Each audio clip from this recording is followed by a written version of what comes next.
Vamos falar um pouco sobre rubricas de avaliação, ou como muitas pessoas chamam, rúbricas de avaliação, e importância do feedback personalizado, seja ele individual ou por grupos. Inicialmente, não são objetivos desta oficina. Não são objetivos desta minha oficina esgotar ou explorar a totalidade dos assuntos, rubricas de avaliação e feedback, mesmo porque eu não sou um especialista no assunto. Talvez aqui entre nós tenhamos pessoas muito mais competentes para explorar a totalidade e a dimensão desses dois assuntos, rubricas e feedback. Assim como vocês, eu sou um educador que na Universidade de Sorocaba hoje atuo como coordenador de curso e tenho desconstruído muitas coisas que eu acreditava ser corretas e que talvez não fossem o caminho mais adequado para o processo de ensino e aprendizagem. No ano retrasado, 2020, nós trouxemos para o colegiado da biomedicina o professor Diego Secato, que faz parte do núcleo de aprimoramento docente da Universidade do Oeste Paulista, a UNOeste. O professor Fernando, inclusive, participou com a gente e nós abrimos para outros docentes da universidade. E o professor Diego Secato trouxe para a gente conhecimento sobre taxonomia de Dave, que foi tratado ontem com o professor Lorival, e trouxe para a gente também conhecimento sobre rubricas de avaliação. A partir de então, nós passamos a estimular o nosso colegiado a trabalhar com as taxonomias, Bloom, já conhecida por nós, Dave, e também a estimular a atuação dos docentes com as rubricas de avaliação.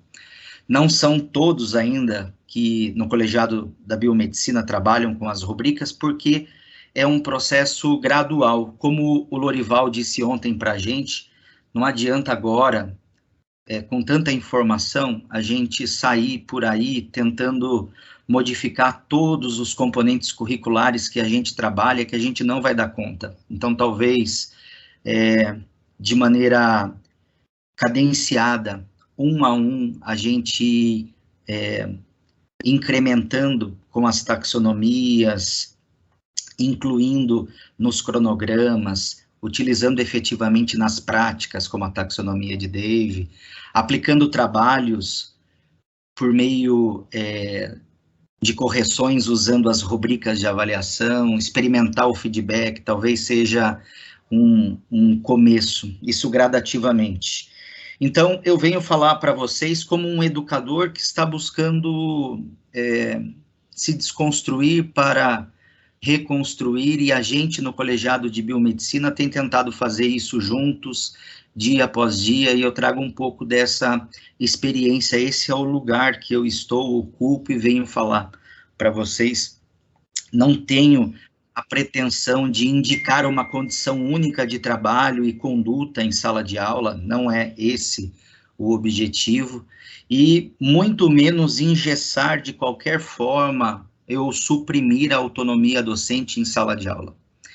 Certamente existem outras formas de avaliação e feedbacks, outros métodos para feedback que poderão ser utilizados pelos docentes e ser até mais efetivos que aquilo que nós estamos praticando, mas a gente está aqui para trocar experiência.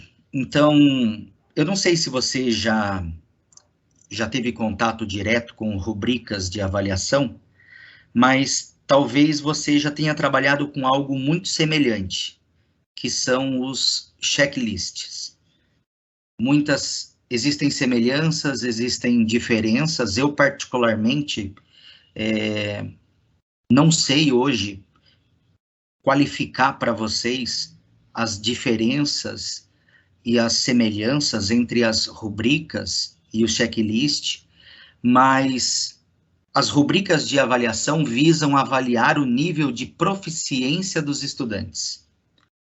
O quanto os estudantes estão proficientes em determinado conhecimento, em determinada habilidade. Já que a gente fala, né, e já que estamos iniciando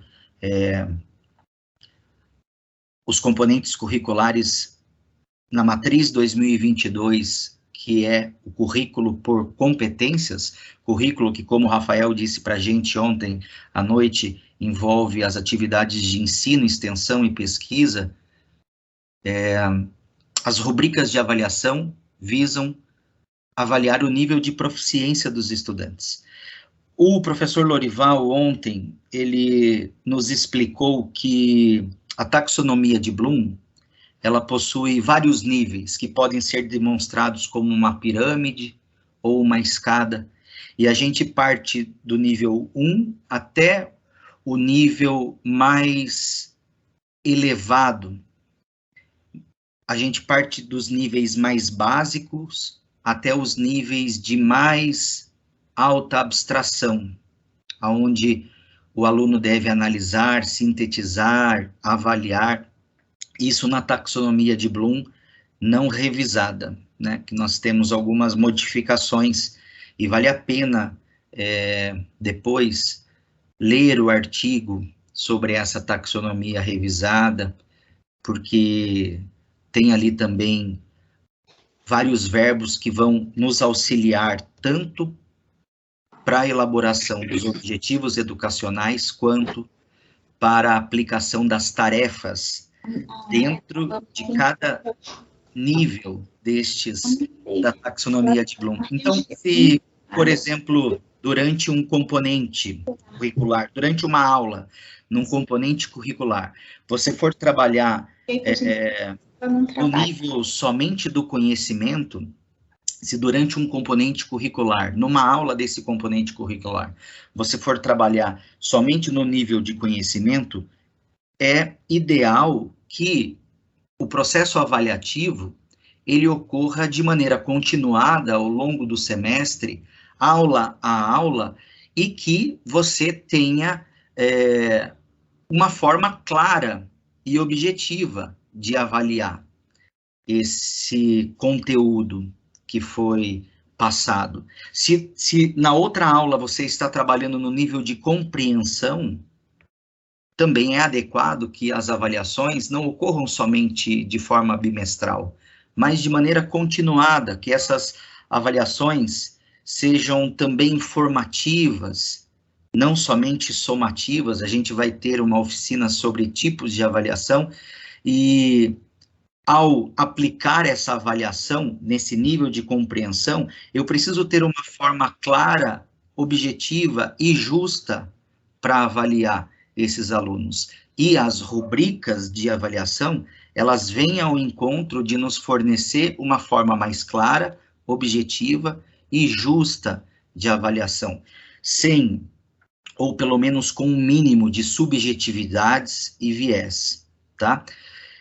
Isso para o domínio cognitivo. Então, estamos falando de taxonomia de Bloom, rubricas de avaliação. Bom, as rubricas de avaliação são indicadas para avaliar a proficiência, o nível de proficiência dos estudantes no domínio cognitivo, né? No domínio do conhecimento.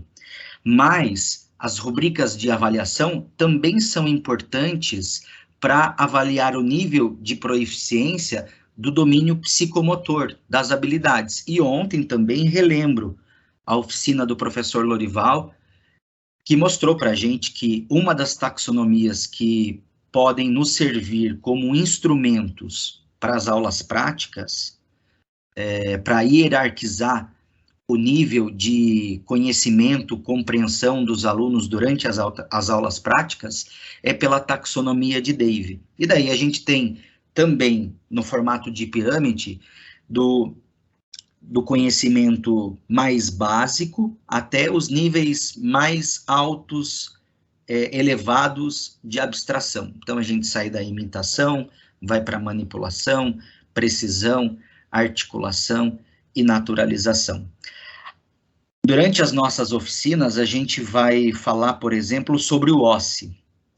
O OSCE é um tipo de avaliação formativa que não visa só pontuar o aluno, mas formar propriamente dito o aluno, e não se aplica somente aos cursos da saúde. E as rubricas de avaliação são utilizadas no OSCE, que é um exame prático, estruturado, com estações que mimetizam o ambiente profissional real. Se a gente quer trabalhar por competência, se a gente vai trabalhar conhecimento, habilidade e atitude, é totalmente necessário que a gente simule situações reais e que a gente tenha como avaliar essas situações reais. O OSCE, que nós aprenderemos sobre, é uma dessas avaliações que simulam, e no OSCE existe agregado a ele as rubricas de avaliação. Continuando, né?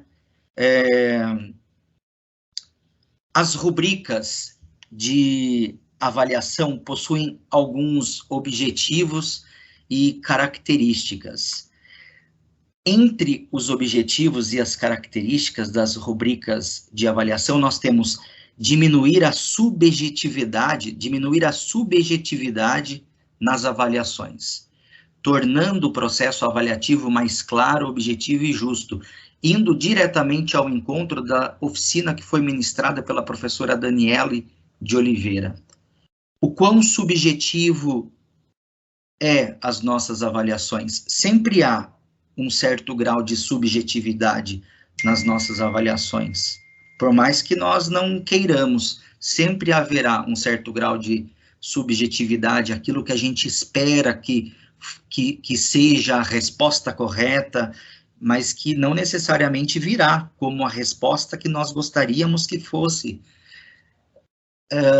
As rubricas de avaliação também visam diminuir o viés e a subjetividade nas correções, tornando novamente o processo avaliativo mais claro, objetivo e justo.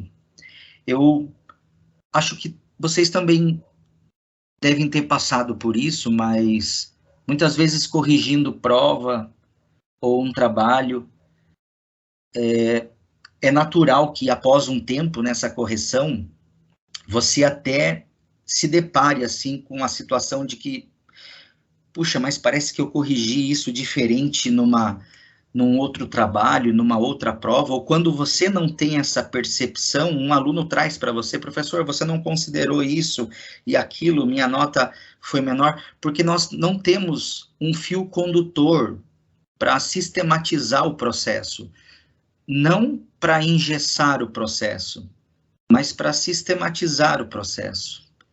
E muitas vezes, se a gente pergunta A, e o aluno responde A, mas um outro aluno deixa esse A mais robusto, deixa esse A mais bonito, enquanto um outro aluno deixa esse A simples, somente o A. O viés, muitas vezes, está aí, da gente acabar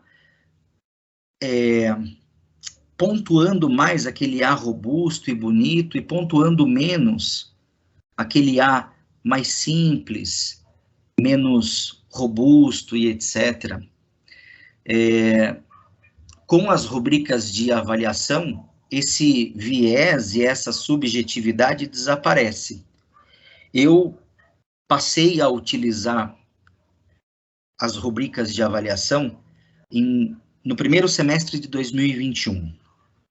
No final do semestre de 2020, ou no início do primeiro semestre de 2021, nós trouxemos o Diego, o professor Diego. E daí logo eu passei a usar. Foi assim, traumático, até que eu aprendesse a construir as minhas rubricas no Teams. Aí foi fantástico, eu falei para o Lorival, Lorival, a gente conversa bastante, né? Assim como também os outros professores do colegiado, mas falei para ele, eu acho que não sei mais corrigir sem usar as rubricas de avaliação, porque é muito mais simples, direto, e você vai avaliar aquilo que você solicitou e o aluno vai fazer aquilo que você o orientou. Então, acaba com o viés e com a subjetividade. Fica claro para mim que tem um fio condutor e o processo está sistematizado, e fica claro para o aluno que não existem pegadinhas, surpresas. Ele não precisa ser uma pessoa capaz de adivinhar o que está na minha cabeça, porque o que eu quero, o que eu desejo, a partir dos objetivos educacionais, está ali para ele listado, e ele vai fazer exatamente aquilo que eu pedi. E se ele não fizer, é porque ele não atingiu os objetivos educacionais e as competências que eu desejava para ele. Muitas vezes a gente pensa assim, mas eu vou... Porque, só para explicar para vocês, as rubricas de avaliação, em geral, a gente entrega antes para o aluno, né? Eu costumo, quando eu solicito o trabalho, eu já entrego a rubrica de avaliação também. Então, na rubrica de avaliação, tem os itens avaliados e os critérios. Então, se ele quiser tirar nota máxima, está escrito lá o que eu espero de quem, do aluno que vai ter nota máxima. Mas a gente pode pensar assim, mas aí você está entregando tudo para ele. Não, não estou entregando, eu estou fazendo do processo avaliativo também uma forma de ensino. E eles não seguem à risca os critérios para a nota máxima. Óbvio que existem os alunos que sim, porque conseguiram atingir os objetivos educacionais e as competências, mas existem alunos que não vão conseguir e terão notas inferiores, e a gente consegue enxergar com clareza, e aí vem a importância do feedback para esse aluno. E as rubricas de avaliação funcionam também como feedbacks, né?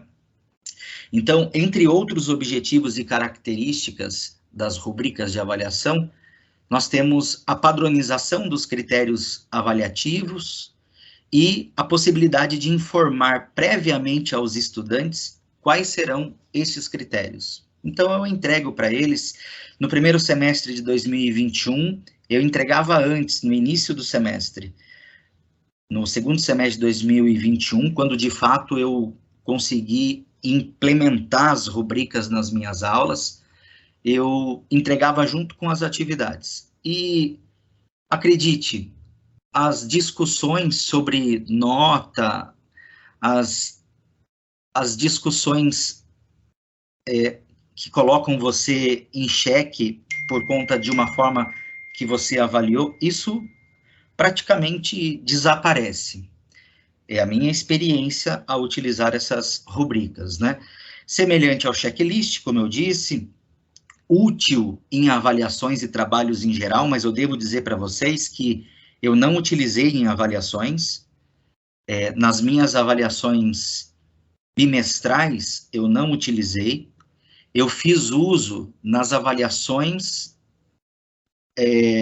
formativas, e também são formativas e somativas que eu aplico ao longo do semestre.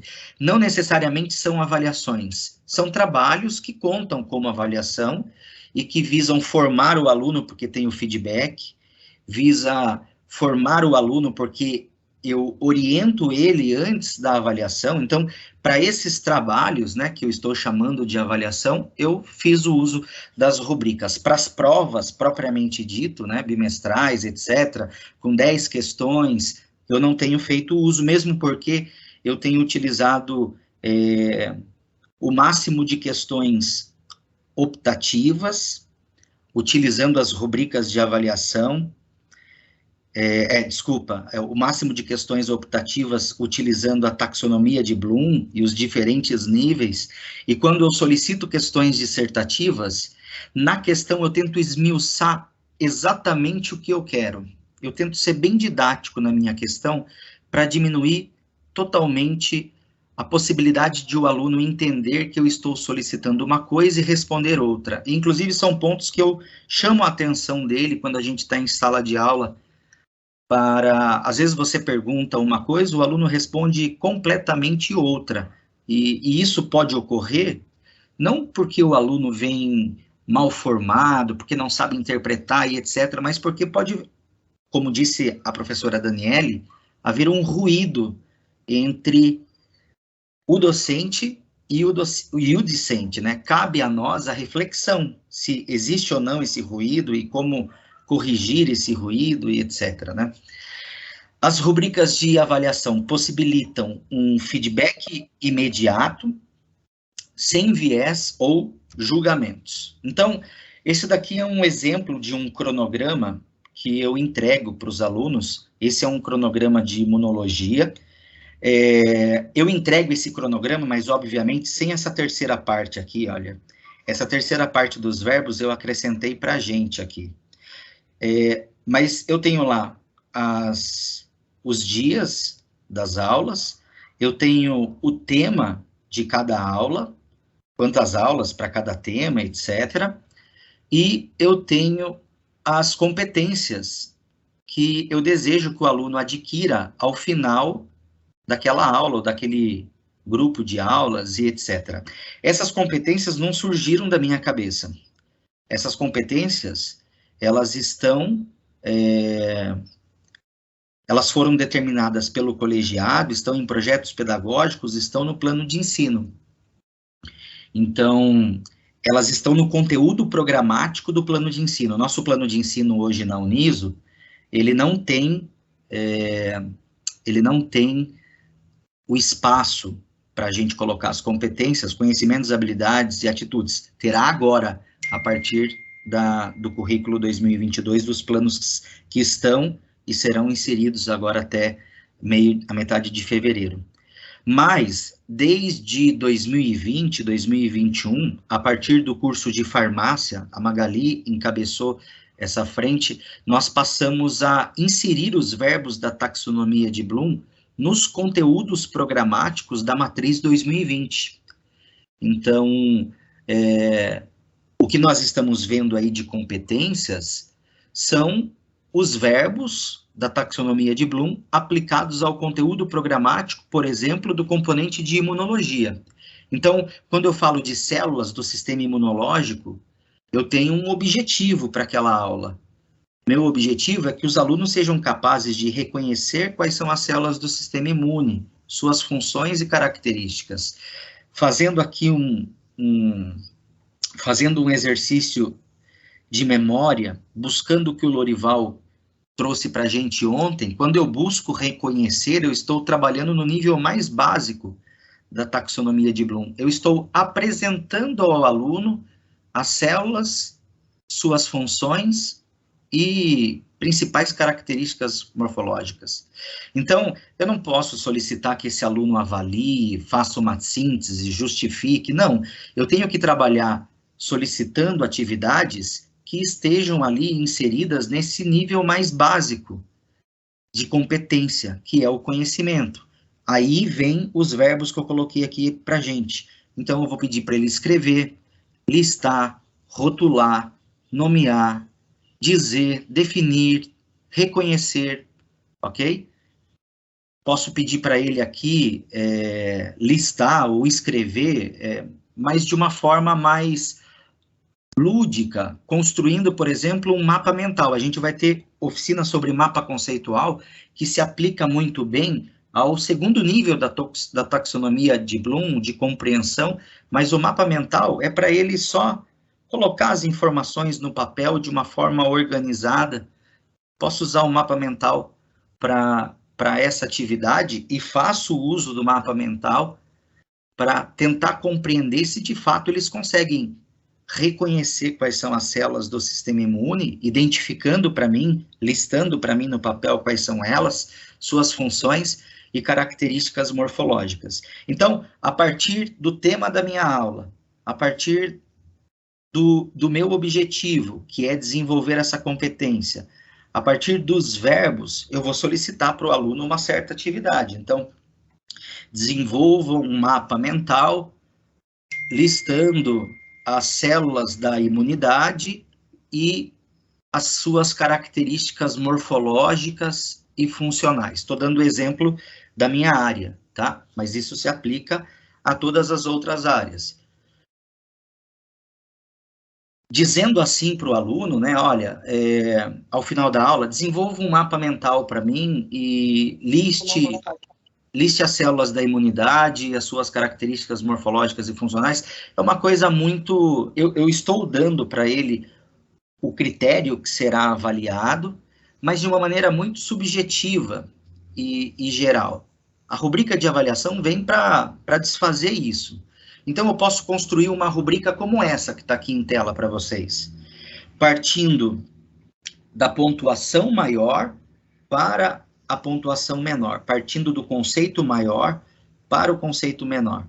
Eu posso fazer isso de maneira qualitativa, né, suficientemente desenvolvido, parcialmente desenvolvido, regularmente desenvolvido. Não sei nem se regularmente aqui seria o ideal. Quando eu fiz, eu pensei que sim, agora lendo aqui já não acho que seja a palavra mais adequada, e não desenvolvido. Mas isso pode ser quantitativo também. Então, digamos que essa atividade valha 3 pontos, né? Ou valha 2 pontos, 1 ponto, ou 0,5 ponto. Então, a gente vai distribuir essa porcentagem, essa pontuação pelos conceitos. Então, eu tenho aqui, item avaliado, células da imunidade, tá?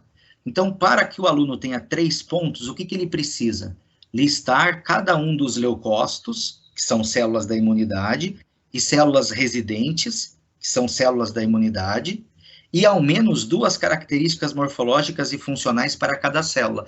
Isso foi um critério que eu determinei, e ao determinar esse critério, eu o qualifiquei como o de maior pontuação.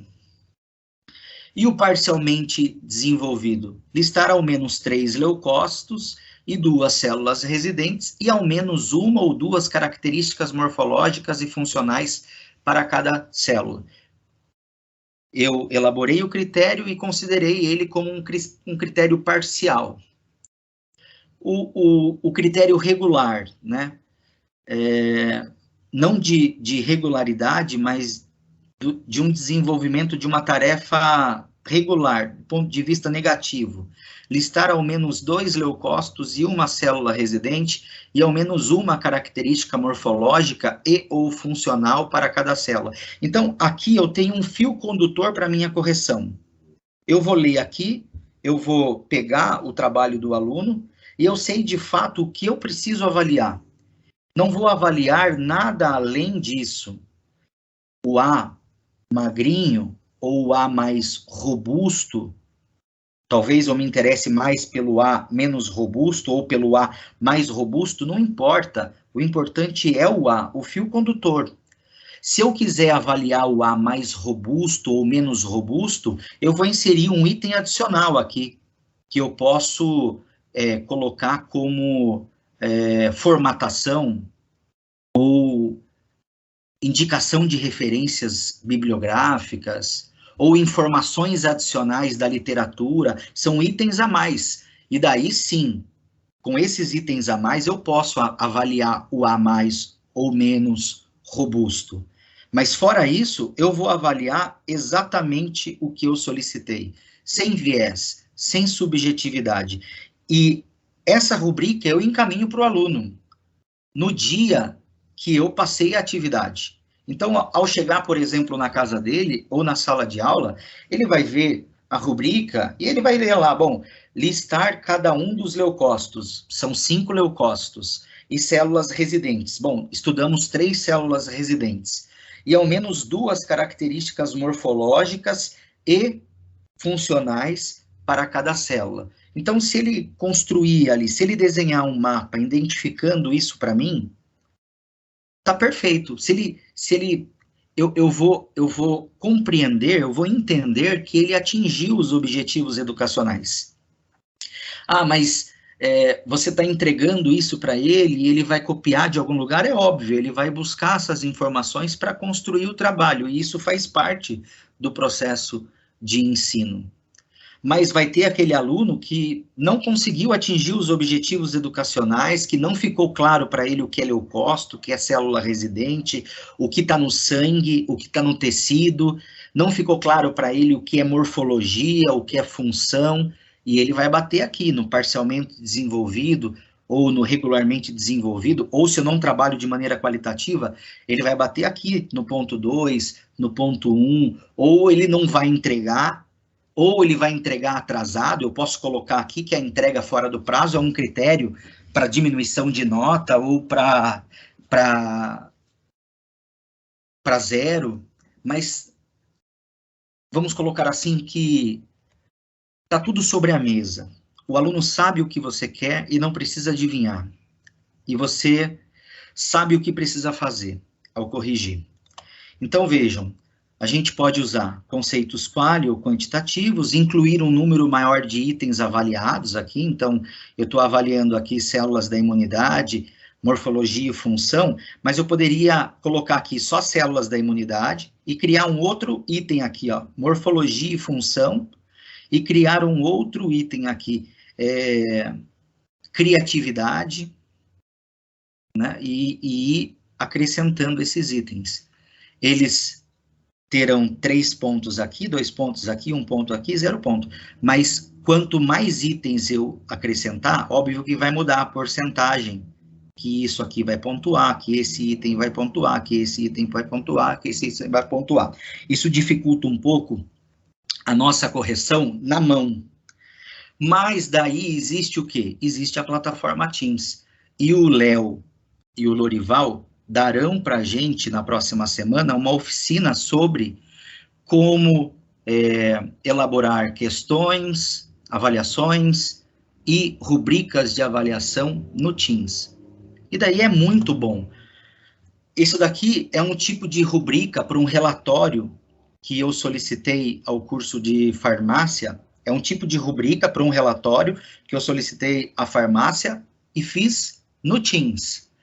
Então, eu coloquei vários critérios para ser avaliados. E eu informei isso aos alunos. Então, eles sabiam o que tinham que fazer.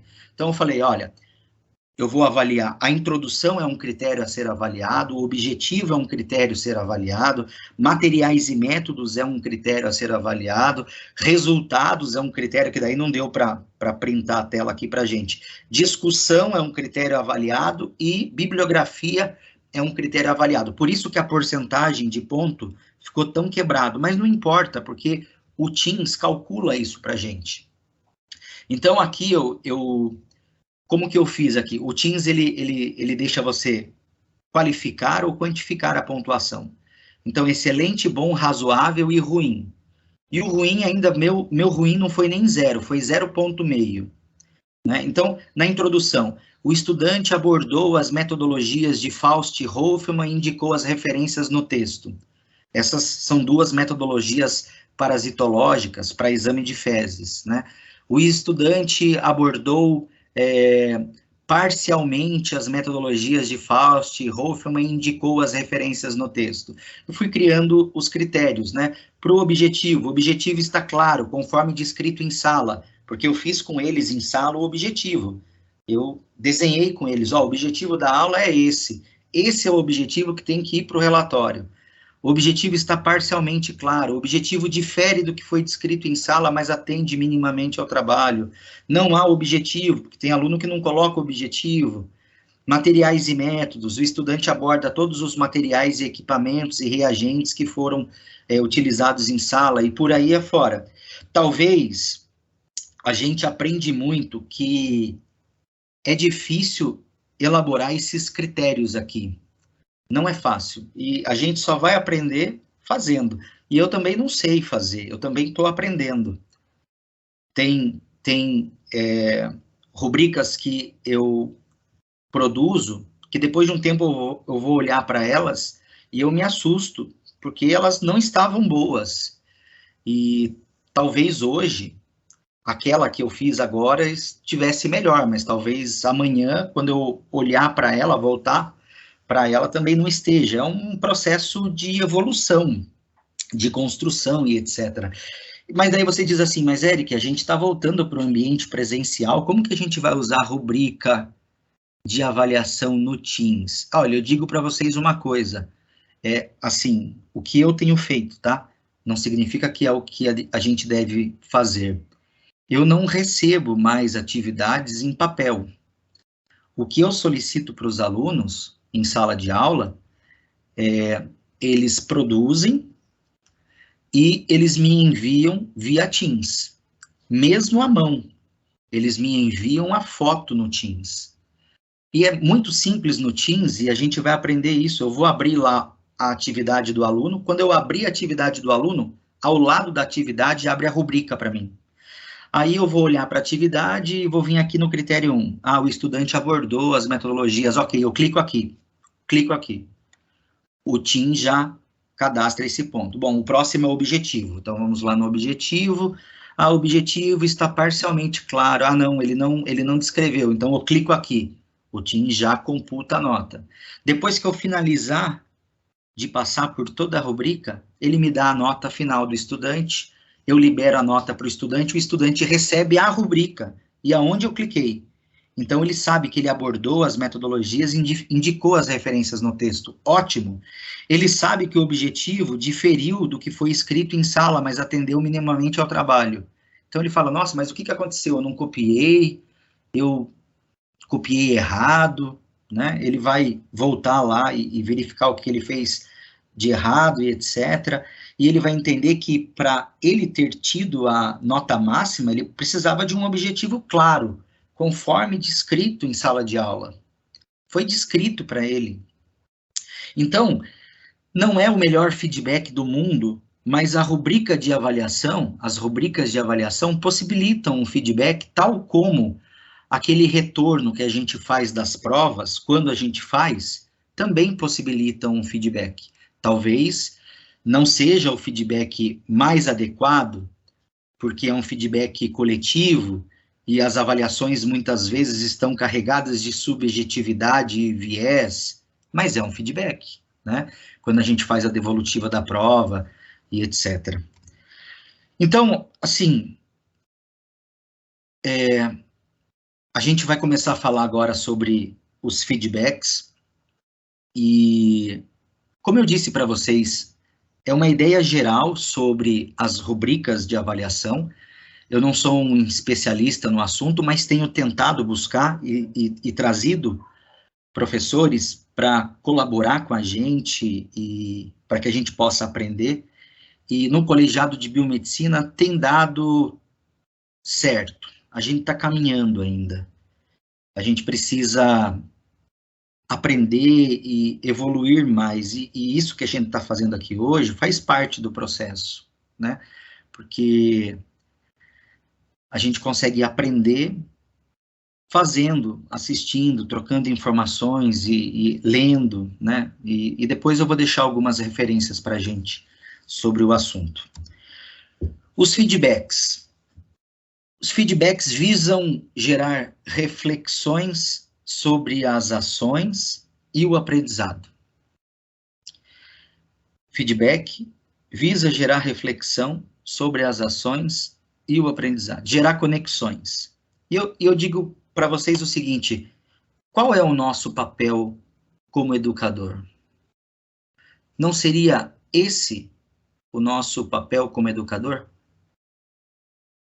Educar, não sei. Educar, não sei.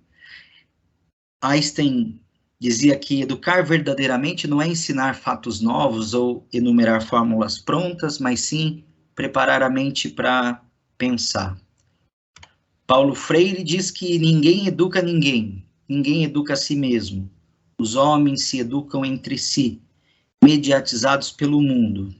Qual é o nosso papel como educador? Será que o nosso papel é educar ou orientar para gerar reflexões para gerar questionamentos para gerar conexões? Esse é o nosso papel. E daí a importância da oficina da Daniele, comunicação clara e direta com os nossos alunos. Mas isso não é fácil, viu? Não pense você que eu consigo dar os melhores feedbacks do mundo e as minhas rubricas são as melhores. Não, eu digo para vocês, é a desconstrução. O trabalho docente, vocês sabem melhor que eu, é um ele não deve ser algo feito mecanicamente. A gente não deve exercer a docência como se no automático. A docência deve ser exercida com reflexão. Vocês sabem disso. E a reflexão é algo que nos traz muito incômodo, porque às vezes a gente percebe o quão falho nós somos e o quanto a gente precisa melhorar para conseguir atingir o que de fato seria o ideal. Mas o ideal é a própria busca pelo ideal.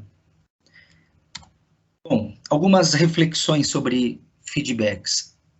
Avaliações somativas, a gente vai ter uma oficina também sobre tipos de avaliações, mas as somativas são aquelas, como vocês também sabem, bimestrais ou não, que computam pontuação para o aluno. Então, essas avaliações somativas já pressupõem a existência de um feedback no momento da devolutiva da avaliação. Eu pergunto, será? Por conta do viés, da subjetividade das avaliações e da correção, eu acho que, assim como eu, vocês já passaram por isso. Os semestres, muitas vezes, são curtos e, de repente, a gente aplica a segunda avaliação aos 45 minutos do segundo tempo e, muitas vezes, ou que seja aos 35 minutos do segundo tempo, mas muitas vezes os alunos nem voltam para a devolutiva da prova, porque basicamente você passa a nota e aquele número já indica para ele que está tudo bem, está tudo ótimo, e só retornam aqueles que precisam de avaliação substitutiva ou exame. Não é nem porque a gente não quis fazer ou porque não deu tempo, mas é porque eles não retornam. Então, será que é efetivo esse feedback que ocorre nas avaliações somativas? O quanto a gente tem dedicado tempo a isso? O que é muito importante. Eu gosto muito, eu tenho me policiado para, ao máximo, não deixar de fazer a devolutiva da prova, mesmo que isso comprometa o meu cronograma de aula. Porque eu entendo que esse é um momento extremamente importante para o processo de ensinar e aprender. E a gente pode ir muito além disso, questionando o aluno sobre o que ele achou da prova, o que ele sentiu ao fazer aquela prova. E daí essa história de avaliação continuada, não necessariamente daquela avaliação com questões optativas feitas de maneira continuada, mas avaliações de maneira mais ampla, trabalhos, seminários, mapas, TBLs, PBLs, isso tudo de maneira continuada, possibilita que o aluno entenda que a vida dele não depende das avaliações bimestrais. O aluno tem dor de barriga no dia da prova, o aluno passa mal, o aluno sua, o aluno tem crise de ansiedade e, de repente, desenvolve o pânico, porque com a gente já era assim. As avaliações bimestrais, elas decidem a vida, mas elas não devem decidir a vida, mesmo porque, vocês sabem também, a gente não é bom em tudo, a gente tem determinadas coisas que a gente faz muito bem e outras que a gente não faz muito bem. Cada um tem um jeito de aprender e não necessariamente os nossos alunos irão bem na prova escrita, seja ela optativa ou dissertativa, etc. Mas talvez eles sejam incríveis na elaboração de um podcast, talvez eles sejam incríveis na elaboração de um mapa, talvez eles sejam incríveis na interação com outros alunos e etc. E talvez a gente possa buscar aí algo que estava adormecido ou algo que a gente não conseguia enxergar. E isso facilita o processo. Mas, Eric, isso pode reduzir o nosso tempo de cronograma, isso pode fazer com que a gente não dê conta do conteúdo programático. Eu já tive muitas discussões sobre essa questão do conteúdo programático. O que vale a pena? Seguir o conteúdo programático de cabo a rabo, sem se preocupar com o processo de ensino-aprendizagem, ou se preocupar da maneira automática com as avaliações bimestrais, etc., sem refletir, sem dar tempo para reflexão, ou trabalhar bem, digo bem feito, mas não que de cabo a rabo também não seja bem feito, mas trabalhar de maneira mais cadenciada, não bem feito, mas trabalhar de maneira mais cadenciada e reflexiva os assuntos, etc. Mas isso é assunto para o currículo conteudista. Agora a gente tem um currículo por competência, os desafios do currículo por competência. E a gente já fez a gente já passou por aquele desafio terrível de ter que elencar o que é essencial, importante e interessante. Aquilo gerou muito estresse nos professores, porque tudo parecia essencial. O importante era essencial, o interessante também, mas muita coisa caiu. Caiu porque, na verdade, a gente deve focar no essencial, no conteúdo essencial e na essência do conteúdo essencial, para preparar esse aluno para os problemas da vida pessoal e da vida profissional, preparar esse aluno de maneira mais integral. E, enfim, sigamos. Temos feito a devolutiva verbal ou por escrito das atividades e avaliações que aplicamos. Eu digo para vocês que na coordenação a gente tem uma visão mais ampla do processo. E um dos motivos que me fizeram a olhar para o feedback é porque eu compreendo que no automático do dia a dia, muitos professores acabam recebendo atividades e atribuindo nota sem prestar o devido feedback e esclarecimento de retorno aos estudantes. Então, no momento em que eu fiz esse diagnóstico, enquanto coordenador de curso, eu compreendi a importância de falar e refletir sobre feedbacks, porque a gente está perdendo uma oportunidade no caminho de ensinar e aprender.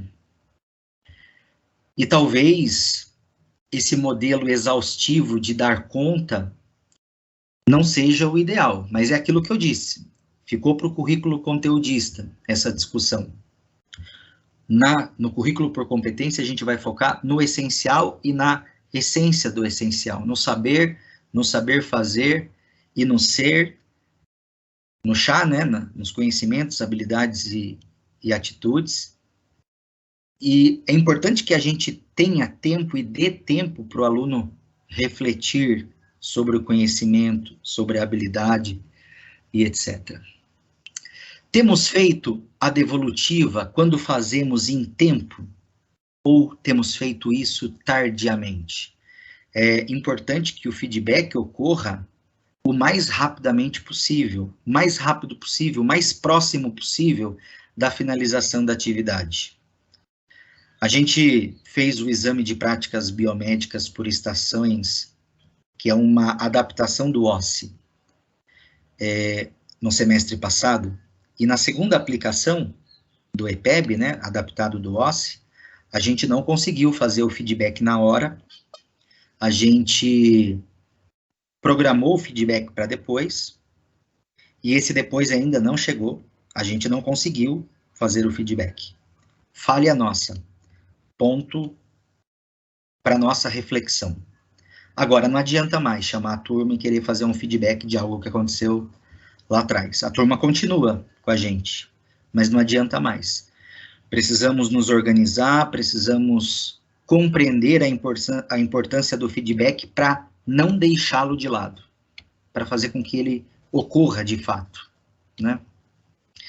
Então, aí vem esse questionamento, temos sido efetivos nesse processo, utilizando o feedback como estratégia de ensino e aprendizagem? E quais são os desafios que temos para a implantação de feedbacks? Depois a gente pode falar mais sobre isso, mas Muitas vezes o professor tem 80 alunos em sala de aula. Como é que ele vai fazer feedback para tudo isso? Bom, nas atividades em grupo, ele pode usar as rubricas.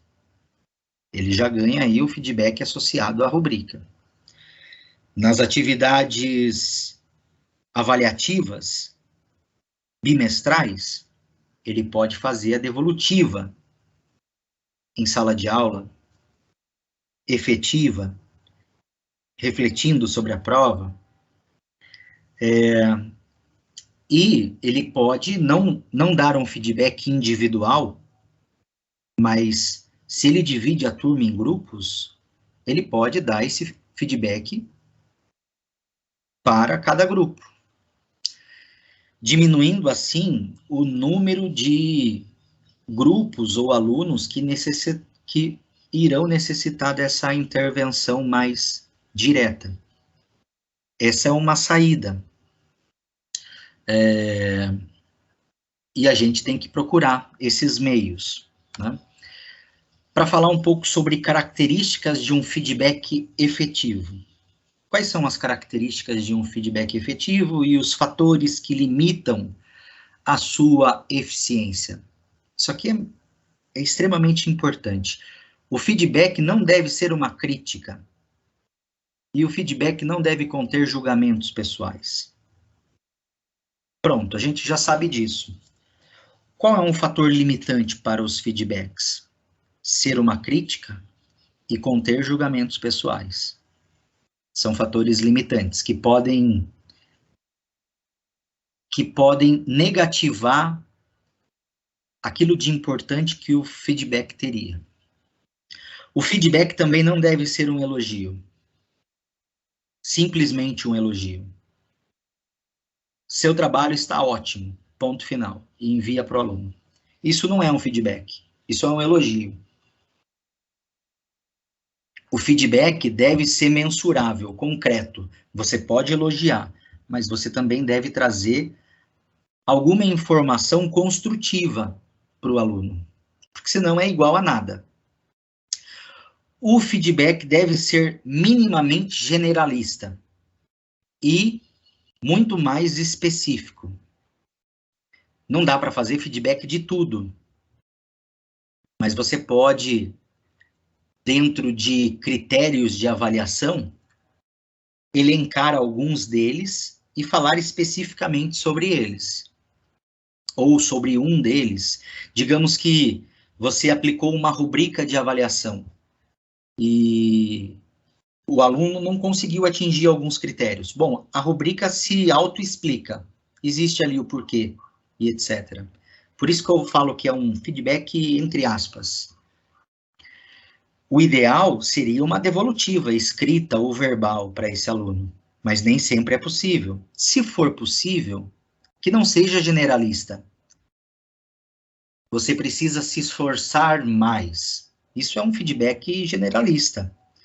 A gente precisa ser mais específico, ser mais concreto, emitir uma informação mais palpável, para que o aluno saiba a direção que ele precisa tomar. O feedback deve conter o mínimo de subjetividade e viés, por isso fazer ele atrelado à rubrica é interessante.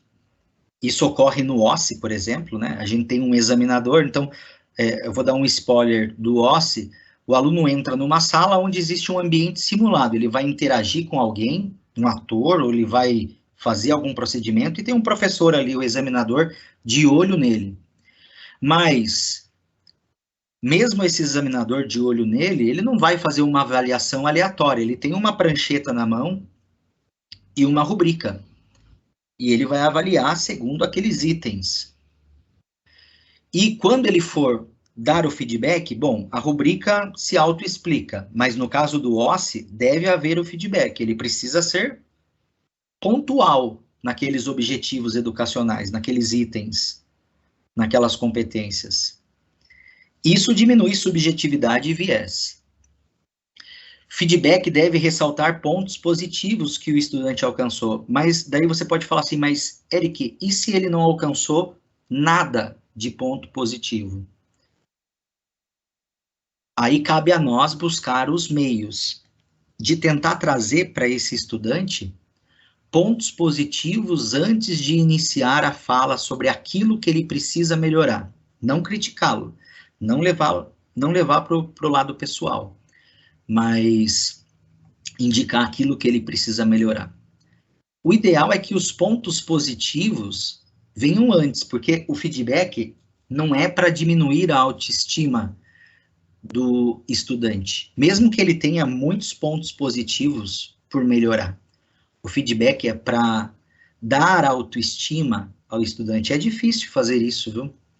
E eu estou falando isso para mim também. É difícil fazer isso. Né?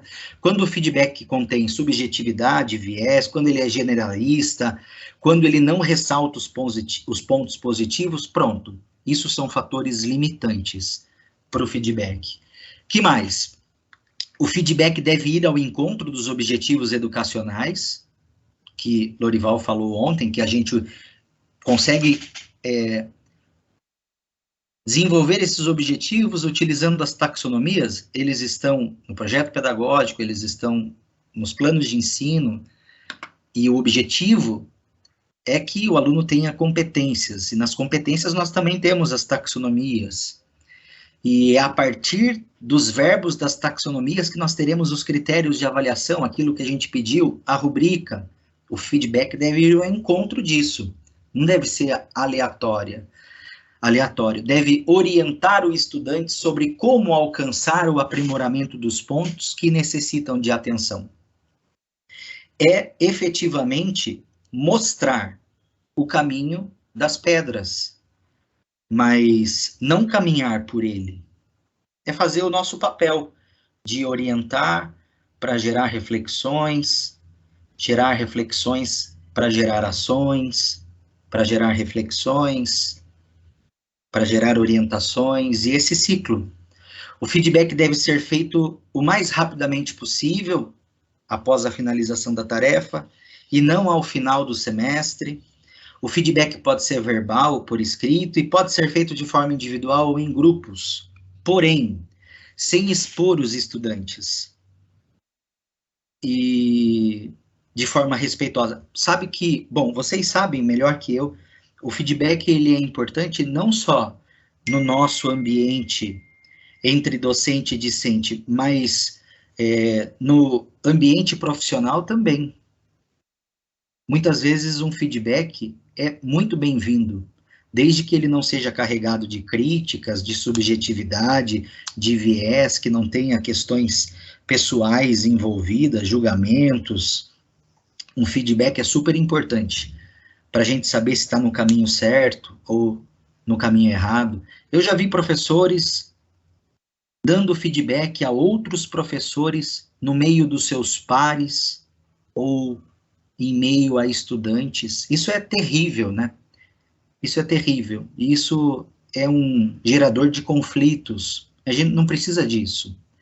Se a gente tem algo para falar para um colega, se a gente tem algo para falar para um estudante, se há um grupo de estudantes trabalhando junto, eles estão em unidade. Então, a gente vai promover o feedback, mas de forma respeitosa, emancipando o nosso aluno, entendendo que ele é parte do processo e tem responsabilidade sobre aquilo, e fazendo isso em ambiente seguro. Senão, a gente vai criar um problema adicional. A gente vai criar um problema de insegurança, a gente vai criar problemas de estresse, de falta de respeito, educação, de murmurinhos e etc. E, quiçá, até casos mais graves, assim. Então, isso deve ser feito de maneira muito respeitosa. E eu acho que o feedback a gente aprende fazendo. E eu não estou dizendo que sei fazer, mas o aprimoramento vem com a realização continuada do processo. E o aluno pode entender de múltiplas formas o feedback, e uma desses entendimentos é se irritar ou ter alguma crise emocional, já que a gente enfrenta hoje um ambiente onde os estudantes são frágeis, vêm com muitos problemas, por conta da fragilidade familiar e etc., entre muitas outras coisas. Então, a gente deve ser muito cuidadoso ao olhar para o outro e falar para o outro, para não gerar esses problemas. A professora Mary Claire, inclusive, anteontem, falou alguma coisa sobre uma brincadeira que ela tinha feito, ela falou isso na oficina para a gente, e foi muito interessante. Ela não teve intenção nenhuma de causar, mas acabou causando esse desconforto, e às vezes eu mesmo, de maneira já impensada, um aluno saindo da sala, acabei fazendo uma brincadeira, que não tem nada a ver com feedback, mas fiz uma brincadeira, e depois eu fiquei pensando, falei, por que eu fiz isso? Que besteira que eu fiz, porque quem disse que ela estava na mesma sintonia que a sala estava? Eu não sei porque ela saiu, mas ela, no final das contas, parecia triste. Então, eu acho que respeitar o espaço do outro é muito importante, é uma coisa que eu tenho também aprendido e desconstruído em mim. Então, o feedback efetivo, como disse o professor Fernando no início dessa nossa oficina, pode ser utilizado como mais uma estratégia de ensino e aprendizagem. Por que não fazer das nossas avaliações um processo de ensino? O aluno, ao ser avaliado, ele deve aprender com a avaliação. Ele deve aprender com a correção. E para que isso ocorra de fato, o processo deve ser claro, direto, objetivo, para que seja justo. E por que não aprender com o feedback? Por que não utilizar o feedback como uma ferramenta de ensino? Só que a gente precisa dar tempo para o feedback. A gente precisa compreender a importância do feedback para o processo e não atropelar o processo, como eu já fiz, como o nosso grupo fez, como talvez alguns professores tenham feito, etc. Todos nós somos passíveis de fazer isso porque nós estamos aprendendo. Educar é também ser educado, não é? E por fim, gente, essas são algumas referências que eu trago para a gente. São referências que falam da importância do feedback efetivo, o que é o feedback efetivo. São revisões sistemáticas que trazem o quão importante é o feedback na formação, aqui na formação médica, mas provavelmente existam aí trabalhos que falam sobre a formação em outras áreas do saber, em outras profissões e etc. E eu já enviei lá no grupo de coordenadores algumas vezes e vou fazer isso aqui agora de novo. A Faculdade de Medicina de Ribeirão Preto tem um canal no YouTube chamado... Eles têm um canal no YouTube porque eles têm, assim como a gente tem o PAD, né? Eles têm o Centro de Desenvolvimento Docente para o Ensino. Mas as oficinas desse centro, elas ficam gravadas no YouTube. E eles fazem algumas oficinas ao vivo, lives e tal, com os próprios professores e com professores convidados de outras instituições. E lá, para nós que somos educadores e que atuamos como coordenadores de curso ou outras funções, para nós que atuamos efetivamente como professores em sala de aula, tem muito conteúdo gratuito e de qualidade. Tem muito conteúdo, inclusive sobre a importância do feedback, inclusive sobre OSCE, inclusive sobre PBL. Então, assim, está disponível, é gratuito e está no YouTube para a gente poder assistir. E fora as outras referências, e vocês também devem ter muitas outras referências para indicar. É isso, gente. Perdão por passar um pouco do tempo, são 9 horas e 8 minutos. Eu acabo viajando um pouco ao falar e refletindo um pouco, mas eu espero que eu tenha sido didático para vocês, que tenha ficado claro o entusiasmo que eu tenho com as rubricas de avaliação e feedback, e espero que vocês possam contribuir agora com comentários adicionais sobre formas de avaliação e feedback, para que a gente possa aprender juntos. E eu acho que esse que virá agora é a parte mais importante desse processo.